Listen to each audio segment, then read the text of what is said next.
I used to believe a home full of laughter meant I'd done something right.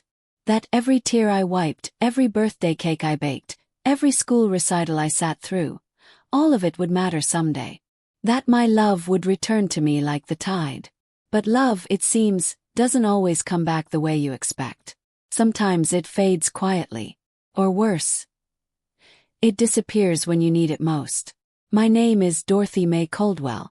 I'm 78 years old, and I used to be the backbone of a family that once needed me. Past tense. Needed. This story doesn't start on a happy day. It begins on the day I slipped on my porch in Cedar Ridge, cracked 2 ribs, and laid in the cold rain for hours before a stranger, not my family, called the ambulance. I remember lying there, shivering, my lips turning blue, thinking, where are they? Where are my babies? I gave them everything. I raised my 3 boys, Samuel, Brian, and little Teddy, all on my own after Earl passed. Worked 2 jobs. Cleaned houses by day, waitressed by night. Paid for braces, football camps, college tuitions. Never remarried because I didn't want anyone stepping in between me and my boys. I kept our old farmhouse running even when the roof leaked and the furnace sputtered. I made every Thanksgiving meal, every Easter basket, every 4th of July barbecue. My hands bled for that family. My back ached for that family. My soul was sewn into every room of that house. And yet, when I needed help, real help, I was met with silence. After my fall, I spent 3 nights in the hospital. Not a single visitor. Not one. Not even a text message. The nurses asked me daily, "Ma'am, are you sure your emergency contact info is correct?" "Oh yes," I'd reply, my voice soft and embarrassed. "They must be busy." Busy. That's the word I've heard more times than I can count. "Sorry, Mama, I've been busy." "Work's crazy, Ma." "The kids have soccer, Mom." Always busy. Funny how nobody's too busy when they need help moving, or when they want me to babysit, or when they're short on money and need a little mom magic. When I finally got released, I returned to my house. Alone. Still aching. Still weak. My fridge was empty. The porch light was out. There was mail piled high with medical bills and junk.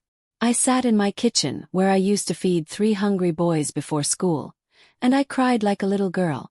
Then came the real gut punch. A week later, I got a notice taped to my front door. Foreclosure. Turns out Brian, the one with the silver tongue and the business degree, had talked me into putting the house in his name a few years back. "Just for legal reasons," he said. "It's safer this way, Ma." Lord, how foolish I was. He'd sold it. Just like that. Without telling me. The house I lived in for 52 years. The house my husband died in. The house my babies took their first steps in. I called him over and over, but no answer. Eventually he sent a cold text.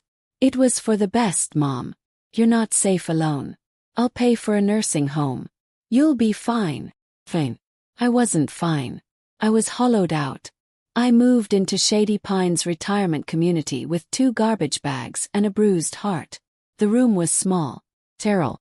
They served fish sticks on Mondays and Jell-O in every color of the rainbow, like that could make up for the fact that everyone there had been forgotten. But something shifted in me that first night in that twin-sized bed. I remembered who I was. I remembered Dorothy Mae Caldwell, who marched in protests in '68. Who once talked down a drunk with a shotgun off her porch. Who taught her sons to fight for what was right and never to forget their roots. And I realized, I had one more fight in me. I wasn't going to spend the rest of my days staring at beige walls and playing bingo while the people I raised pretended I didn't exist. No, baby. If they thought Grandma was done, they were dead wrong. Because I was about to remind them exactly who built the house they burned down. And I was going to take back everything they stole. But first, I had to make a plan. And I knew just the person to help me. Someone they'd never see coming. Ruthie James. The name hadn't passed my lips in over 4 decades, but when I whispered it that night in my lonely retirement home bed, it lit something up inside me. Like turning on an old lantern that had been buried in dust and cobwebs, but still had fire left in its belly. She was the wild one, Ruthie. We'd grown up together on the same dusty Georgia street, Two black girls with big dreams and no fathers in sight. While I played by the rules, married young, kept a clean house, raised my boys like a good churchwoman, Ruthie carved her own way. No man ever owned her. No law ever boxed her in. The last time I saw her, she'd been running a small auto shop in Mississippi and hiding cash in the lining of her couch. And once, a lifetime ago, I saved her from something bad. Something dangerous. She swore she'd pay me back one day. Well, that day had come. I slipped out of bed before sunrise and shuffled to the front desk in my worn house slippers.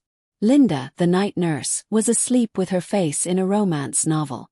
I tiptoed past her, like an old fox who still knew how to prowl, and snuck into the staff lounge where they kept the landline. "Lord, let this number still work," I whispered as I flipped through my cracked leather address book. It rang 3 times. Then I heard her. "Yeah. Who is this?" I smiled for the first time in weeks. "Ruthie. It's Dorothy. Dorothy Mae Caldwell. Was. You're still alive." "Barely," I said. "But I ain't calling to chat. I need you." Another pause. Then a low, gritty chuckle. "Well, damn. Must be serious if you're crawling out of your grave to call me." "I'm in trouble, Ruthie. My boys, they took everything. Sold my house out from under me. Left me here in this godforsaken prison with a broken back and a broken heart." "Shady Pines?" she asked. "That the one next to that rundown shopping strip in Cedar Ridge?" "Yeah. Gimme 3 days. Blick." 3 days later, Ruthie pulled up in a beat-up black pickup truck with 2 coffee mugs in the cup holders and a stray dog riding shotgun. I hadn't seen her in 43 years, but the moment I stepped out those glass doors, it was like no time had passed at all. She looked me up and down. "You look like hell. And you smell like diesel and regret." We both cackled like schoolgirls. "Get in," she said, patting the passenger seat. "Let's raise some hell." Ruthie didn't waste time. We drove to a cheap diner outside of town, and she ordered 2 biscuits and a plate of bacon. "Real food," she said. "Not that soggy prison plate you're used to." Over greasy plates and black coffee, I told her everything. How I signed the deed over to Brian without realizing it. How Samuel hadn't called me since his 3rd divorce. How Teddy, the baby I once rocked to sleep during storms, had ghosted me because his wife thought I was too needy. "How do you raise 3 men and end up completely alone?" I said, staring into my cup. Ruthie slammed her mug down. "Because you taught them to be men, Dorothy. But you didn't teach them to be your men. You gave them everything and never made them earn the right to keep it. That ends now." She leaned back in her chair and wiped her mouth with a napkin. "Oh, what's the plan?" It was simple, really. I didn't want revenge. I wanted accountability. I wanted the house back. My house.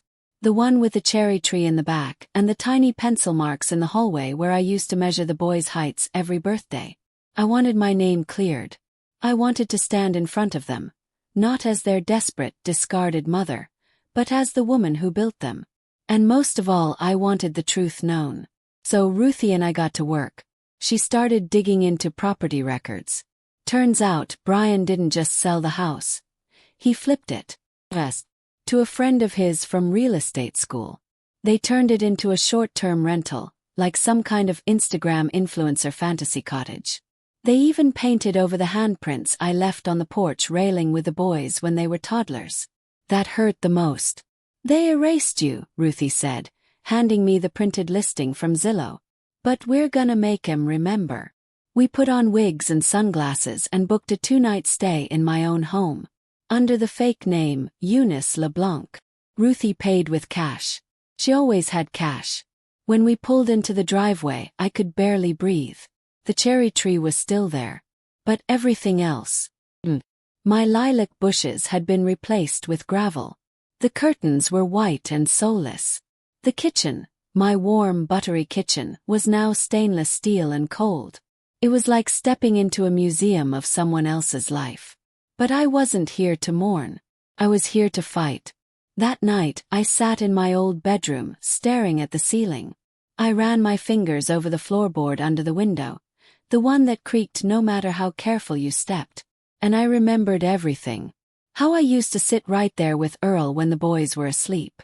How we dreamed of retiring one day, traveling in an RV, seeing Mount Rushmore and Niagara Falls. He died before we could see either. And now, this room belonged to strangers. Until it didn't. Because that was the night I found the old shoebox still hidden in the crawlspace behind the closet. Inside, the original deed to the house. My name. Stamp. Witnessed. Seems Brian never filed the official transfer paperwork after all. Just used my trust and the illusion of legality to do a private sale with a friend. Which meant the whole thing might still be contestable. I looked at Ruthie, holding that yellowed piece of paper in my trembling hands. She grinned. Dorothy Mae Caldwell. Looks like we got ourselves a war. I hadn't worn those pearls in years. Earl gave them to me on our 30th anniversary, the year we couldn't afford a vacation, so he cooked me steak on the grill and handed me that tiny velvet box with shaking hands. I wore them at his funeral. I wore them when my youngest son graduated college. And now I was wearing them to war.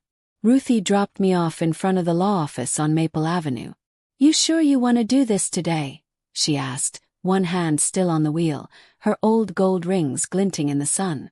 I tightened the string of pearls around my neck. I'm done asking permission. The office was polished and modern, all chrome furniture and cold air conditioning. I stepped through the glass door, my cane clicking against the tile floor. The receptionist barely looked up. Young girl chewing gum. I have a walk-in, I said. Urgent property matter. I need someone who handles real estate and elder law. The girl glanced at a screen. Only person available today is, let me see. Autumn Jameson. My heart dropped. Autumn. Lord, it couldn't be. I'll see her, I said quickly before I lost my nerve. The door to the back opened with a hiss, and out she came. It really was her. Her curls were longer now, straighter too, like she'd learned to tame herself. Sleek navy suit. Big city polish. But those eyes were the same. Izzle. Haunted. And when she saw me, her face turned to glass. Grandma. He nodded. Hello, baby. She closed the door to her office and pulled the blinds. Silence stretched like a tightrope between us. I didn't think I'd ever see you again, she said quietly. Well, I said, easing down into the leather chair. I thought I'd never see justice. Yet here we both are. She exhaled. What are you doing here? I need your help, I said. And before you say no, I need you to know something. This isn't just about property. It's about truth. And you know what it feels like when the truth gets buried. Her jaw clenched. She remembered. Course she did. Autumn was the child Samuel abandoned. His daughter from that messy second marriage. The one his wife claimed wasn't his. They moved away when she was 9. He cut ties. Claimed it was all drama. Said she wasn't his responsibility. But I knew better. She was mine. Always was. You still have the deed? She asked softly. I opened the tote bag on my lap and slid it across her desk. The old paper was faded, but every line was legible. She read in silence. Then again. Then pulled her laptop around and started typing fast. If your signature was never notarized, and if the title was never legally recorded at the county level, then technically, the sale wasn't legitimate. Which means Brian stole from me, I said. Her fingers froze. Yes. She looked up at me. And suddenly, she wasn't a polished lawyer anymore. She was just a little girl again, holding her knees on my living room floor while her daddy's car drove away for good. I remember the cherry tree, she said softly. You let me hang a tire swing on it. I remember, I whispered. You fell off and split your lip. I held you till you stopped crying. She reached for a tissue, blinking hard. I'll take the case. Ruthie and I drove home in silence, the mood heavy. She'll win it for you, Ruthie finally said. I saw it in her face. That girl's got fire. She had it even as a baby, I said, watching the trees blur past. She just needed someone to remind her. That night, Autumn called with updates.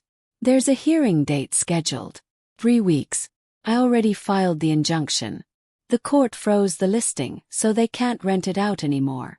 I sat in my rocking chair, stunned. I hadn't had good news in so long it felt like touching sunlight after a storm. There's just one thing, she added. Brian and his wife. They hired a lawyer. Course they did. They're fighting it. They're claiming you were of unsound mind when you gave the property up. That you don't remember signing things. They're trying to flip the narrative. I laughed. It wasn't a nice laugh. Oh honey, I said. They don't know who they're messing with. The days that followed were a blur of paperwork, strategy meetings, and whispered conversations in Ruthie's truck. Autumn was relentless. She dug up text messages, bank records, surveillance footage from the notary's office Brian never actually visited. She was like a shark in pearls. But one night, after a particularly long strategy call, she asked me a question that made my throat tighten. Why didn't anyone fight for you, Grandma? I swallowed. I raised them to be strong. I just never taught them to love strong too. There was silence. Then she said, well, I'm gonna teach them. The week before the hearing, I ran into Samuel. Of all the rotten luck. I was walking into the pharmacy when he stepped out of his truck. Older, heavier, with gray patches in his beard and guilt written all over his face. Ma, he said. I heard about the lawsuit. I stood tall. You heard I'm suing your brother for stealing from me. Tell your friends. He looked at the pavement. I didn't know it was that bad. You didn't ask. His lip trembled. I thought you were happy there. At the home. I stared hard at him. You thought I was happy abandoned. Forgotten. He flinched. I didn't blink. I'm not here for your pity, Samuel. I'm here to get my life back. And with that I walked right past him. The courtroom smelled like old paper and fear. I'd never been in one before. Never had to. Paid my taxes. Kept my nose clean. Raised my kids to follow the rules. I didn't belong in a place like this. But that's the thing about betrayal. It'll take you places you never planned to go. Autumn stood tall beside me in her sharp navy suit, eyes blazing. Her laptop was open, a stack of evidence thick enough to crush an ego beside her. She was ready for war. I was ready for the truth. Brian didn't look at me. His wife, Denise, had on a red dress too tight for a courthouse and an attitude twice as tight. She kept whispering in his ear, like I was some crazy old woman they just had to tolerate for one more hour. But across the aisle my granddaughter, my blood, looked at them like a lion ready to pounce. The judge, a no-nonsense woman named Judge Rosario, finally called the room to order. Ms. Jameson, she said, you may begin. Autumn stood, voice strong, steady. Your Honor, we are here to prove that my client, Margaret Eleanora Hensley, was deliberately manipulated, misled, and stripped of her legal rights by her own family. We will show evidence of property theft, financial coercion, and elder abuse. Murmurs. Brian's lawyer stood to object but was waved off. And then the moment came. Your Honor, I call my first witness, Margaret Hensley. I hadn't stood in front of that many strangers since church choir in '68. I took a deep breath, adjusted my pearls, and walked slowly to the stand. The bailiff helped me up the steps. My cane clicked, echoed. Autumn met my eyes as she swore me in. And then it began. Grandma, she said gently, using my name on purpose to remind them I wasn't just some witness. I was a woman with a history. Tell the court what happened the day you signed the property over. I closed my eyes and pictured that day again. I was sitting at my kitchen table. The one Earl built me with his bare hands. Brian came over with coffee and a folder. Said it was some pension paperwork I needed to sign. Did he explain the documents? I shook my head. No, baby. I asked questions but he brushed them off. Said it was nothing. I trusted him. I raised that boy. What happened after you signed? The very next week, I said, swallowing the lump in my throat. He told me they were remodeling and that I'd be more comfortable in a senior facility. Called it a gift. Called it love. And just like that, I was packed and dropped off like last season's clothes. Someone in the courtroom audibly gasped. Autumn's eyes filled with fire. Did you want to move into the care facility? Lord, no. I begged him to let me stay. That was my house. My memories. I walked babies to sleep in those halls, planted every flower in that yard with my own hands. Autumn turned to the judge. Your Honor, this isn't just about property. This is about dignity. About a woman stripped of her home, her legacy, and her voice by the people she gave everything to. Brian's lawyer stood. Ms. Hensley, he said, condescending like I didn't notice. Do you suffer from memory loss? No, I do not. But you are 78, correct? I tilted my head. Yes. And I still remember every diaper I changed, every meal I cooked, and every birthday party Brian cried through when he didn't get his way. Would you like those details too? The courtroom chuckled. The lawyer reddened. He shuffled his notes. Isn't it possible you misunderstood the paperwork? I may be old, I said, my voice steady, but I'm not stupid. And now I've got a granddaughter who knows the law better than your whole office. Autumn grinned. When I stepped down, Ruthie gave me a thumbs up from the pew. Autumn called her next witness. Autumn herself. She told the story of being left behind by Samuel. Of how I stayed in her life anyway. How I used to send her birthday cards even when no one else did. She was the only one who made me feel like I mattered, Autumn said, her voice cracking just enough to hit the jury's hearts. So when I saw what they did to her, I knew I couldn't walk away. The judge looked moved. Even Brian's lawyer stopped taking notes. Then Autumn dropped the bombshell. We subpoenaed bank statements from the week of the transfer. Not only did Brian not pay a dime for the house, but just 3 days later, he deposited a $40,000 check from an unknown LLC registered under Denise's name. The courtroom went dead silent. Brian squirmed. Denise's face drained of color. Autumn continued. We believe they flipped my grandmother's property in a shell company and planned to lease it under a false address to avoid taxes. Judge Rosario's eyes narrowed.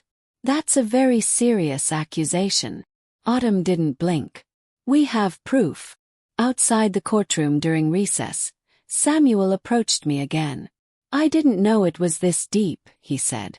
Brian told me you wanted the move. I didn't say a word. He lied to all of us, he added, voice cracking.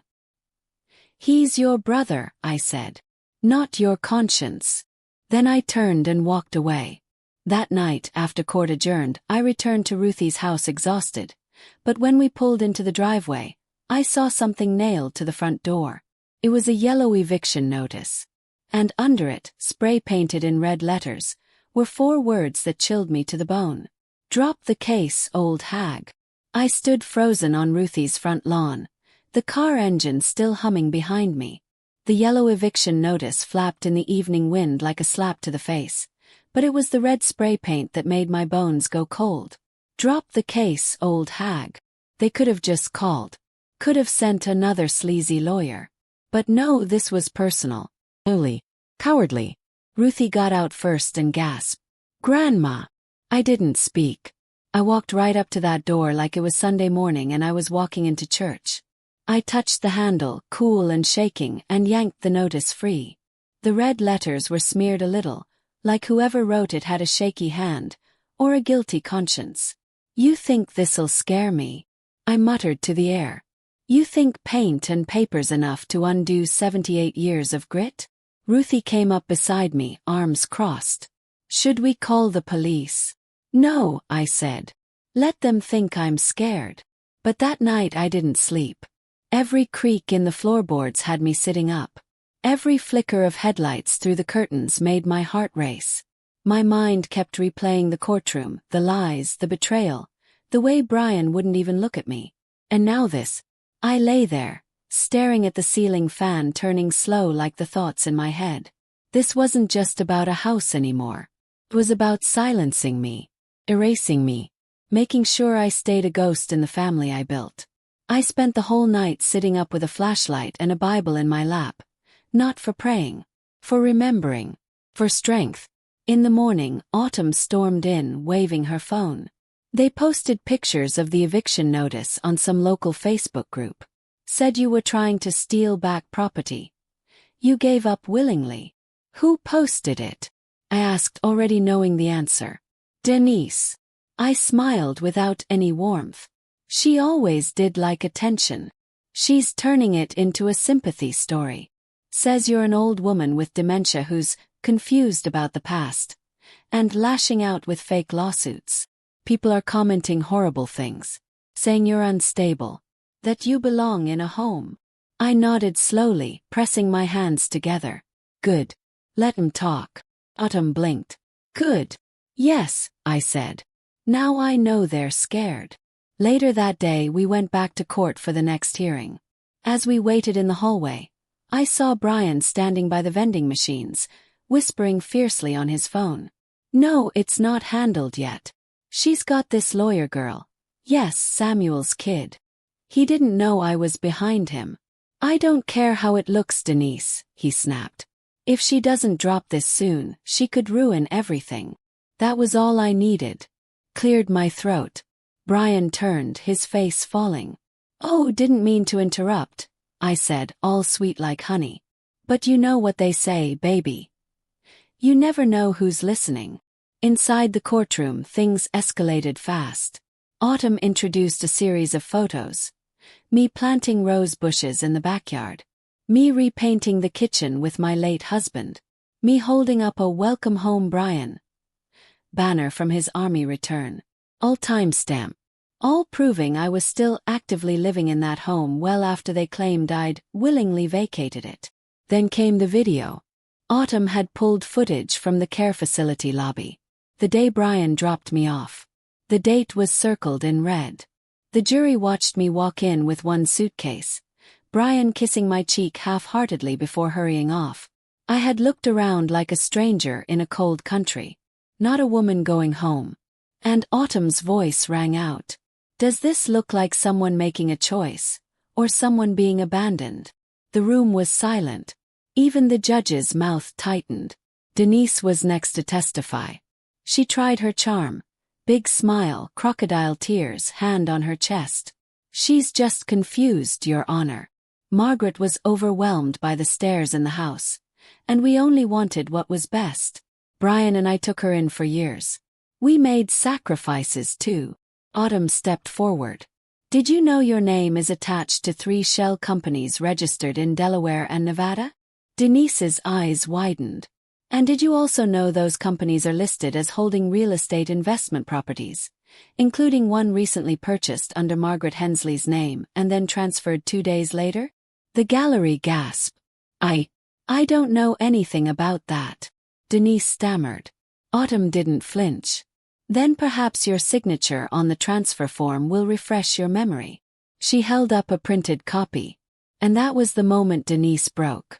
This is a setup, she screamed.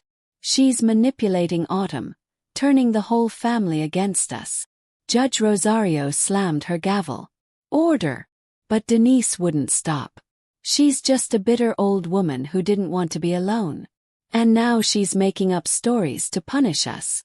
I stood slowly from the bench, looked Denise dead in the eye, and said what had been on my heart for months. You think I'm punishing you? No, sweetheart. This is mercy. Punishment would be me telling the whole world the things you've done behind closed doors. The color drained from her face. I stepped out onto the front porch with my cane in one hand and my heart thundering in my chest. The evening was quiet, but that SUV across the street was louder than a marching band in my mind. Ruthie's voice trailed behind me. Grandma, please don't. But I was done hiding. I'd been quiet for too long, letting them chip away at my dignity like it wasn't something earned over a lifetime. They thought I was weak because my hands tremble and my back hunches, but they forgot who taught them strength in the first place. I walked slow and steady down the sidewalk, my slippers crunching against loose gravel. The man in the SUV didn't move. His window was barely cracked. I tapped my cane on the glass. You here to scare me, son? Asked, voice firm but calm. No answer. Just a flicker of movement behind the tint. I suggest you run back to whoever sent you and tell them I've survived a war, a cheating husband, 2 miscarriages, a house fire, and a knee replacement. So no, I ain't afraid of a man hiding behind a windshield." He didn't speak. But a minute later, the SUV backed up and rolled away. But that was the last warning they'd ever get. Back inside, Ruthie was pacing. "You can't just go up to strangers like that. What if he had a weapon?" I sat down and peeled off my gloves. "Honey, I am the weapon." She didn't laugh. Just shook her head and handed me some tea. The next day, Autumn and I met with a local reporter from a small-town newspaper. Her name was Nina. Young, sharp, and suspicious. "First, I heard your family drama's gone viral," she said, pressing her recorder between us on the diner table. "It's not drama," I replied. "It's survival. And I'm not the villain." Autumn pulled out a manila folder. Photos, legal records, tax files. She laid it out like a puzzle. "You can confirm every piece of this," Autumn told her. The way they took her name off the property while she was recovering from hip surgery. The power of attorney forged. And the nursing home admission under false pretenses. Nina looked up at me. "And what do you want out of all this?" I sipped my coffee and smiled. "My story back." That article dropped 3 days later with a headline that made my heart stop. "Left behind. One grandma's fight against her own family's greed." Within 24 hours, it spread to bigger outlets. News vans showed up. My phone rang off the hook. A producer from a national morning show called and asked if I'd appear for a segment. "The world needs more strong women like you," she said. But none of it meant more than the envelope that came in the mail that evening. No return address. Just my name written in block letters. Inside was a copy of my original will. The one before Brian and Denise had gotten their greedy hands on it. It had been missing for years. And now it was in my hands again. The handwriting was unmistakable. My late husband's. George Hensley. God rest his stubborn soul. I ran my fingers across the ink. The document clearly left everything to me. Every cent. Every brick of the house. And the note stapled to the back. "If anyone ever tries to take what's yours, Maggie, fight him like you fought me when I brought home that old motorcycle. You were right then. You're right now." Gee. Tears rolled down my cheeks. I showed Autumn. "These changes everything," she whispered. This proves ownership from the beginning. Before they tampered with anything." He nodded. "Let's burn their whole lie down." A few nights later, Autumn got a call from a woman named Teresa. Said she used to clean Denise's house. Said she saw something I'd want to know. We met her behind a local bakery at dusk. Teresa pulled out a phone and showed us a video clip. Denise, screaming at Brian. Holding up a check. "She's going to ruin us, Brian. I told you not to forge her damn signature. If she finds out." Video cut off. "That's all I got," Teresa said. "But I can testify if you need me to. She treated me like trash. Maybe it's time someone else takes out the garbage." We shook hands, and I gave her a hug that smelled like flour and vanilla. "You just saved an old woman's life," I told her. With that video in hand and the will, Autumn filed for an emergency court hearing. We weren't just playing defense anymore. We were going for the jugular. Ruthie couldn't believe it. "You're really doing this, Grandma?" I looked her dead in the eye. They wanted to bury me in shame. Instead, I'm digging them out by the roots. The morning of the new court hearing, we arrived early. But something was wrong. The courthouse doors were locked. Then Ruthie saw it, spray-painted across the marble entrance. "Liars never win." But beneath it, scrawled in smaller red letters. "But grandmas always do." I turned to Autumn. "They're getting desperate." She nodded. "That means we're getting close." And I was ready for the final strike. There are moments in life when the air tastes different. Heavier. Sharper. That morning outside the courthouse, the paint fumes from that cruel graffiti hit my nose and chest before I even saw the words. "Liars never win." And then, like a secret whispered by the universe. "But grandmas always do." I stared at those red letters for what felt like forever. Someone was rooting for me. And someone else was afraid. But that meant the truth was finally shaking the walls they thought were strong. We were forced to relocate the hearing to a private judge's office down in Ashburn. It was a blessing in disguise. Less press, more focus. But as I stepped into that dim wood-paneled room, I saw Brian sitting across the table in a stiff navy suit like he was on a damn magazine cover. And beside him, Denise, face tight, makeup perfect. But her hands betrayed her. They trembled just barely. Autumn whispered, "You ready?" I stared at my daughter and grandson, both of them pretending like I was nothing but a problem to be solved. "I've been ready my whole life," I told her. The judge was an older woman named Leona McKay. Short, thick glasses. The kind of no-nonsense face that didn't suffer fools. "Let's get to it," she said, flipping through the files. Autumn started with the original will, the one George signed in 1986.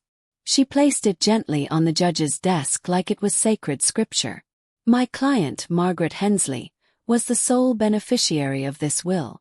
This document predates any power of attorney or property transfers initiated by Brian or Denise Hensley. Denise opened her mouth, but the judge raised her hand. "You'll have time." Then came the video. Teresa's clip of Denise admitting the forgery. Played on a small monitor. The judge leaned forward. Brian paled. Then Autumn pulled out the paperwork from the nursing home. The one where they signed me in as mentally unfit. "Which doctor signed this assessment?" Judge McKay asked. Brian looked to Denise. Denise looked down. Autumn answered for them. "No doctor did. That's a signature from a notary who's under federal investigation. The whole admission was based on lies." Silence. And then the judge spoke. "Why would anyone do this to their mother?" she asked. I finally opened my mouth. They wanted my house, my land, my pension, and maybe more than anything they wanted me gone. Because I reminded them of what they once were. Small. You could hear a pin drop. The judge leaned back and sighed. "I've seen a lot in my years, but this." She scribbled something down and then looked directly at Brian and Denise. "You two have 30 days to return all transferred assets. Your power of attorney is revoked effective immediately. If I find evidence of further fraud, I'll forward this to the district attorney. Mrs. Hensley, your dignity is restored in this courtroom." Autumn reached under the table and squeezed my hand. It was over. But in my heart, I knew that the battle had only been part of the war. When the news hit, it exploded. Grandmother reclaims her life from her own children. Justice for Margaret, the woman who refused to be erased. Meet the grandma who outlawyered her entire family. My phone buzzed for days. But it was the voicemail that came 3 nights later that stopped me in my tracks. "Ma." It was Brian. His voice cracked like it hadn't in decades. "I know I messed up. I don't deserve anything from you. But I wanted you to know we lost the house. The bank's taking it. Denise left. Took the kids. I'm back in the trailer. Anyway, I'm sorry." I sat with that for a long while. Ruthie and Autumn watched me closely, waiting for me to cry or rage. But all I felt was peace. Peace. And something I hadn't tasted in a long time. Power. Not the kind you use to hurt. The kind that comes from knowing you made it through. I walked outside to my little garden, the one I used to tend before arthritis slowed me down. The tomatoes were wild now. The lavender nearly swallowed the walkway. Smiled. Let it all breathe. The next day, I made a decision that shocked everyone. I called a contractor and told him I wanted the house remodeled. New paint. Wider doors for my walker. Maybe even a back porch where I could drink coffee in the mornings. "But Grandma," Ruthie said, "why put so much into a house that holds so many bad memories?" I looked at her. "Because, baby, it's mine now. And I get to rewrite every memory." A month later, I was sitting on that new porch, wearing a floral robe and sipping fresh brewed coffee when a knock came at the gate. It was a young woman. Dark curly hair. Nervous smile. Holding a baby. "Are you Mrs. Margaret Hensley. I nodded slowly. I'm Grace. I think I'm your granddaughter. She handed me a letter. Folded. Yellowed. Signed George Hensley. I looked at the baby in her arms. And then at her eyes. My God. They were mine. I have so much to tell you, she said. I held the gate open with trembling hands. Then you better come in, sweetheart. Grandma's got coffee on, and a few more fights left in her. There are moments you don't see coming. Moments that stop time. Grace standing at my gate, holding that baby like she just stepped out of one of my dreams, was one of them. She wasn't just some stranger. No, she had my eyes. The same flecks of honey and brown. The same shape. The same storm behind them. And the letter she held. It had his handwriting on it. George's. The man I married. The man I buried. The man who, for all I thought I knew, had kept a secret even from the grave. I invited her in. My hands were trembling as I took the letter from her, but I kept my voice steady. A grandma's voice. Soft but strong. You said your name's Grace. I asked, pouring coffee and gently rocking the baby carrier with my foot. Yes, ma'am. My mama's name was Lila. She passed last year. My heart nearly fell through the floor. Lila. She nodded. She said her daddy was George Hensley. They met when he was working in New Mexico. Said he wanted to be with her, but he had a family. A wife up north. My vision blurred. I remembered that year. George had taken a job out west for 3 months. He came back quieter, more withdrawn. I thought it was just work stress. Turns out it was a daughter. I opened the letter. It was dated 1991. Maggie, if you're reading this, then I never got brave enough to tell you the truth myself. I made a mistake back in New Mexico. Her name was Elena. It was just one night. But a year later, she mailed me a picture of a baby girl. Said her name was Lila. I didn't want to lose you, so I never said a word. But I sent money. Letters. I did what I could without destroying the home we built. Sorry. I failed in more ways than one. I hope one day if they ever come to you, you can find space in your heart to understand. George. I dropped the letter on the table and stared at the baby in the carrier. Her name's Hope, Grace said softly. Course it was. I didn't cry. I'd cried enough tears in this lifetime to fill every river from Georgia to Oregon. Instead, I reached for that baby and held her to my chest. She smelled like lavender and milk and something else I hadn't held in decades. Possibility. Over the next few weeks, Grace came by nearly every day. We sat on the porch, talked about her mama, about life, about what it meant to grow up knowing your father never showed. I understood that pain better than anyone. I guess I always wondered what it would have been like, she said once. To have a grandma. To know where I came from. Well, now you do, sweetheart, I told her.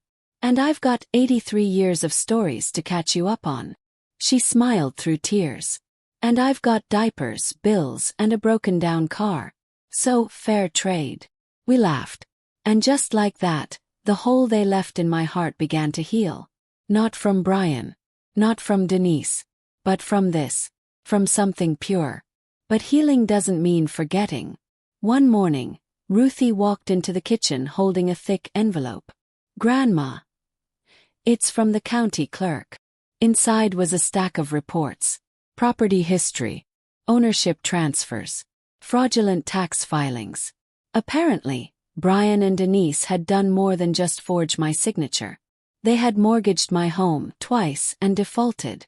The house was only spared foreclosure because Autumn filed an emergency injunction 2 months ago. And worse. They'd forged my medical history, labeling me unfit in multiple systems. It was how they got power of attorney. They didn't just try to take my house. They tried to erase me. I sat at the table, quiet, thinking. Had my house back. Name. My life. But this wasn't over. Not until they felt what I felt. Not until they stood in the ashes of everything they tried to build on my bones. Called Autumn. I want to file charges. Real ones. Criminal. I pause. You sure, Grandma? I stared at the window. Grace was outside, bouncing hope on her hip. They stole from me. Trapped me in a home like I was livestock. Clenched my jaw. I'm done being the forgiving old woman. I want justice. Autumn moved fast. She brought in a district attorney named Miller, a quiet woman with steel in her spine. She studied the case files for 2 days and called me back. Mrs. Hensley, she said, we're opening a full investigation. If everything checks out, your children could face charges for elder abuse, fraud, and conspiracy. Exhaled. For the first time in years. Truly exhaled. It was happening. The final fight. One night, Ruthie pulled out a photo album. Look, she said, pointing to an old picture of me holding Brian when he was 2. I had pigtails, overalls, and sunburned cheeks. You loved him so much, she whispered. He nodded. I still do, I said. But loving someone doesn't mean letting them walk over you. She looked up at me, eyes wide. You're not just my grandma. You're a warrior. Smiled. No, baby. I'm just a woman who remembered her worth a little late, but not too late. The day the sheriff knocked on Brian's door, the whole town knew. He was handcuffed in a plain blue t-shirt, face hollow, eyes darting. Denise was picked up later that afternoon. The charges were serious. They cried, screamed, pleaded, but no one came to save them, because they had taught us how to disappear. That night, I sat on my porch, Hope asleep in my arms, Grace humming an old hymn her mother taught her. Then a car pulled up.